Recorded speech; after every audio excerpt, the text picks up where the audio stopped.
Angin kencang melanda wilayah Aceh Utara pada Kamis, 10 Juli 2025, menyebabkan puluhan rumah di Kecamatan Samudera dan Nibong mengalami kerusakan berat.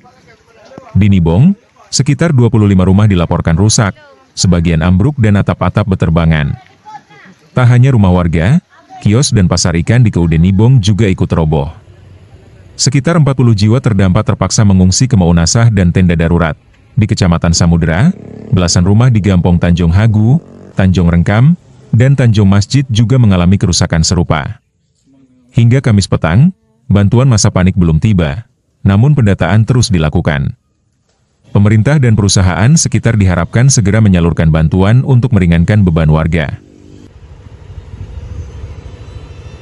Tadi terjadi bencana untuk kampung di Babaku khususnya kita ada hasil data yang berdasarkan oleh para desa itu ada 25 rumah yang tertimpa dari bencana tinggi.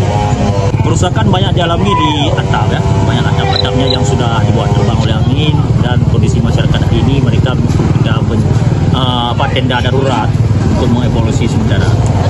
Untuk sementara ini masih ada menasah dan tenda darurat telah kita siapkan di depan untuk darurat dulu. Di Nibowake ini kita prediksi ada sekitar 40 jiwa. Ada untuk mengevaluasi darurat dulu. Untuk korban jiwa, alhamdulillah kita tidak ada. Cuma banyak yang menjadi korban adalah benda, harta. Untuk sementara belum ada, cuma baru ada instruksi dari pemerintah kecamatan untuk melakukan pendataan. Seperti pasarana listrik, ada berapa 4 tiang listrik yang tumbang.